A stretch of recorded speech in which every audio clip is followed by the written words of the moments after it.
Hi, this is Dr. Julie Gilbert, and I'm here with Rachel Matthews. Hi, Rachel. Hey, everybody. And we are coming at you live from Oregon Weight and Wellness. Rachel, has it been clear in your neck of the woods to see the alignment of those 5 planets? I guess in the last 5 days, there's been some planetary alignment that doesn't happen very often, and you can see it in the western sky 45 minutes after sunlight, and it might still be there tonight, but of course you can't have clouds. So right. Right. Well, that's interesting that you say that, because when we had that really clear day, I was outside late at night bringing the garbage bins in. It was just a beautiful, clear, starry night. And I stood outside just looking at the stars for several minutes. And I remember thinking, have I seen those stars before? I wonder if I was looking at it and didn't even know I was looking at it. Right. I was seeing a bunch of things that I didn't. I'm like, do I recognize that constellation? Yeah, maybe those are planets or something. Yeah. Okay, but yeah, tonight, go. I think 45. You could Google it, but I think 45 minutes after sunset, check out the western sky. That is very fun. That's kind of fun. You know, when the Starlink, I don't know if you heard about the Starlink from Elon Musk. He's linked a bunch of satellites in the sky. They're not usually visible. But when he first launched them, they were visible in Oregon, and they were like saying, Oregonians, you need to go check it out. And we were doing my daughter's bridal shower. We were outside. I looked up, and it looked like Santa's reindeer. Like, it looked like what you would imagine if it was Santa and a bunch of lit up reindeer connected. Yeah. Oh, and wow. we saw it for like 30 seconds, and then it took the whole sky, and it was like alien invasion, back. What's going on? Because I didn't know about it. So it helps to be aware of the things you're looking at in the sky, because otherwise it can be a little bit unsettling. Yeah, that's right. Yeah, that's fun.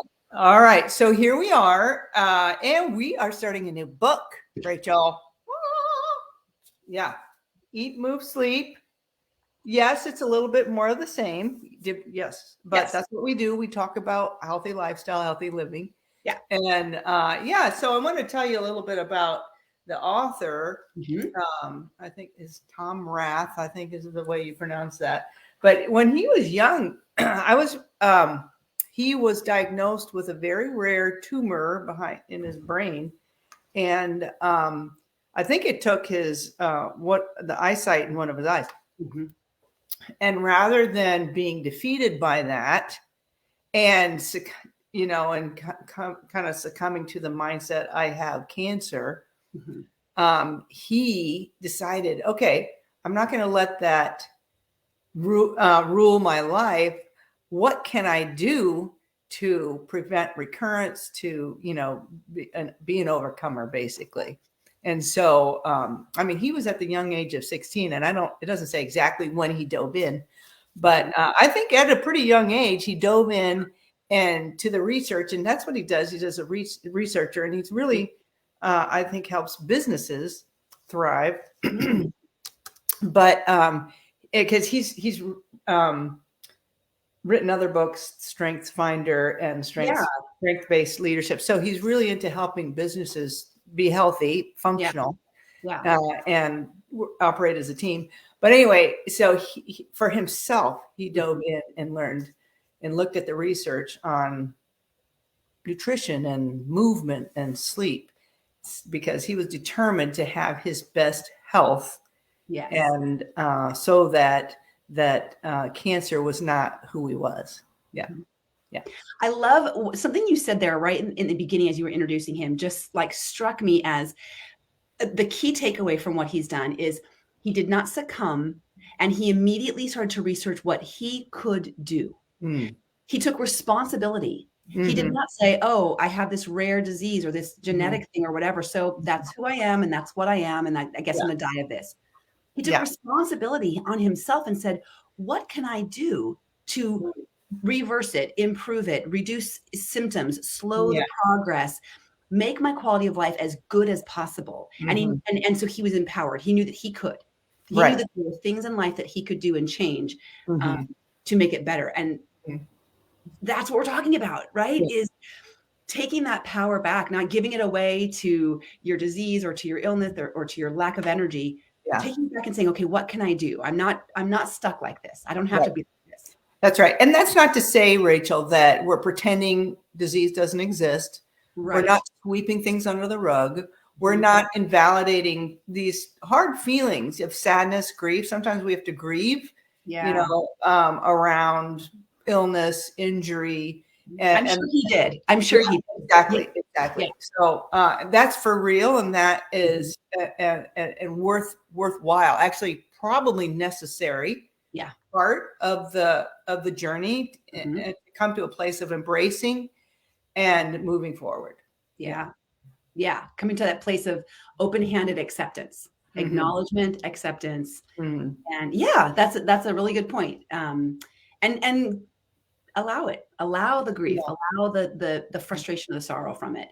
And then what can I do? What can be done here? That's exactly right. And what I love, I kind of highlighted a couple of things. He said, there's no one thing. There's no one magic bullet. So he's going to cover, I think in the book, and you can speak to this too, just all the research, he's going to dive in and look into, the research. And so there's no one thing. There might be like a turning point, or there might be ahas. There might be something that really helps, that really makes a difference, but there's never just one thing. That is the answer to everything. Right. It's your body and your existence is multifaceted and made up of so many parts. And so it would make sense that we have to address so many different things, and what works great for one person may not necessarily work great for you. And you want to find and explore. He talks about that he refers to doing a 30-day challenge. So we'll have to consider how we might work that in. Right. Challenges. I love me a challenge. I love challenges. Yes. And you took on the sleep challenge last time. So you took that gauntlet. But he refers to that in the 30-day challenge of he challenges you to the reader to try something different or something every day for 30 days. Some will work great, awesome. Some will be terrible, throw it out the window. You don't have to do everything, and no one can do everything. Kind of like the Sleep Smarter book. He gives you 21 chapters of different ideas. Not all of them are going to be impactful or necessary. So there's lots to learn in this book, and lots of different things to try. And that's what's exciting is he's addressing specifically eating, moving, and sleeping as they coexist together. He really talks about these three ingredients. Add these three ingredients to build a good day. They build on one another. And I can't tell you how frequently in coaching a client or patient might want to look at one area, let's say nutrition. But as they start to, and maybe they're not ready for sleep or for movement, but as they start to improve and make changes, they're drawn. It's like a natural draw to start to want to move more, a natural draw to start to look at other areas. Oh, my sleep. Yeah. What if my sleep was better? Then I could eat better and move better and then sleep better. Right. And it becomes like this. He calls it an upward spiral. Right. And what a downward spiral feels like. So we want to do the other way. Up and away. Yeah. Cool. Yeah. So, and to your point, Rachel, everybody is unique. And he says that he's not a doctor. He knows he's not a doctor, and we're not giving advice, but he's really looking at the research and kind of throwing out giving, I should say, not throwing out, but he's, just letting people know what the research shows. Yeah. And so we're going to be talking about that and maybe giving a little of our input or opinion on those things or our experience. And then, but everybody is their own. They need to become their own expert in themselves because you are uniquely you. Yeah. And that is so empowering when, at a recent staff meeting, the five of us in our group at Oregon Weight and Wellness, we were talking about the mind, body, spirit connection, all of the parts, right? And that someone can be, sort of healthy and maybe fit and eating well, but if they're not connected to themselves, there is a disconnect. There is a lack of well-being there. And to get to know oneself, right? And to really become one's own expert and to feel empowered by that, to know what works for you, and then to feel, I don't know, the motivation to make that even better. When you start to, you know how it is? It's like when you're in kindergarten, the teacher says, well, what's everyone's favorite color?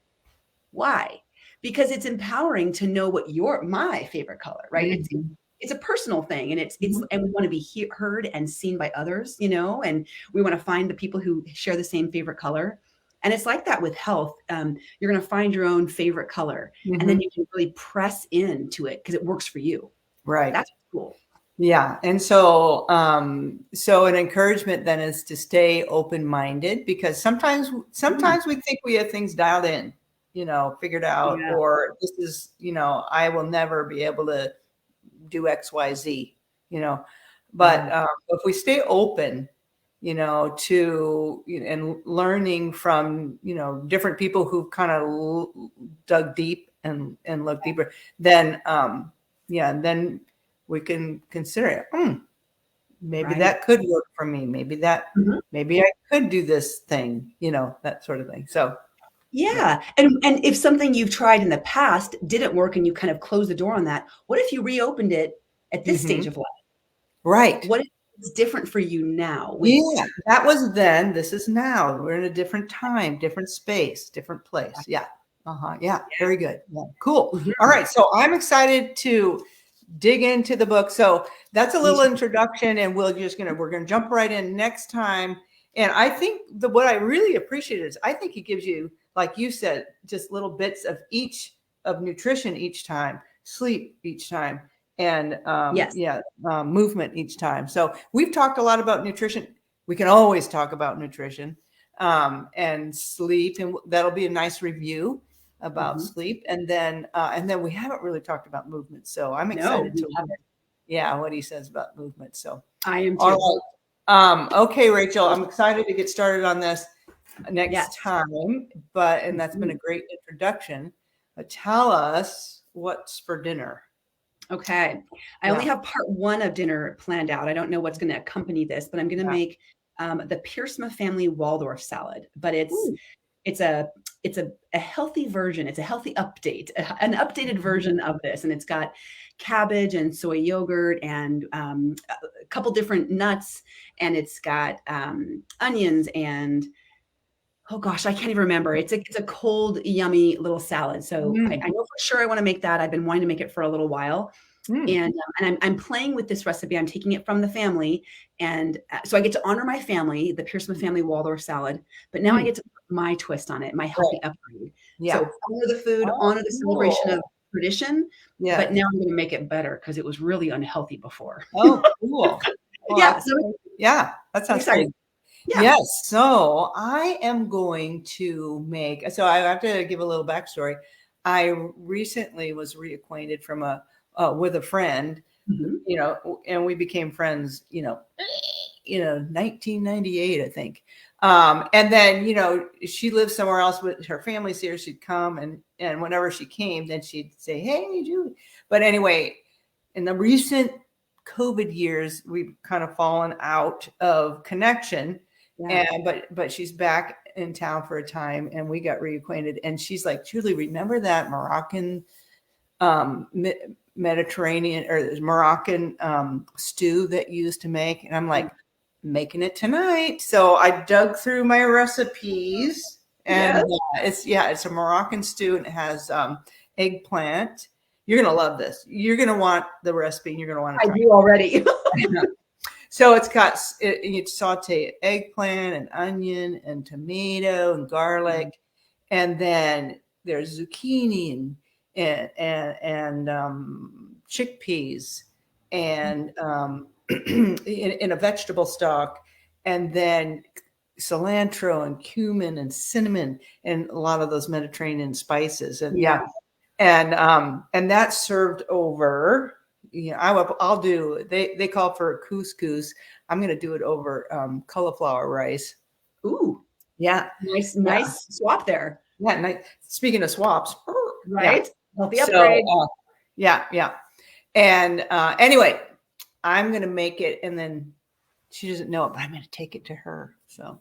Oh, that's so wonderful. Connection, community, reconnecting. Right. Okay, so I need that recipe for sure. And I think I literally have every single ingredient you mentioned. I have it in right now, so I can make it. Okay. That's an idea.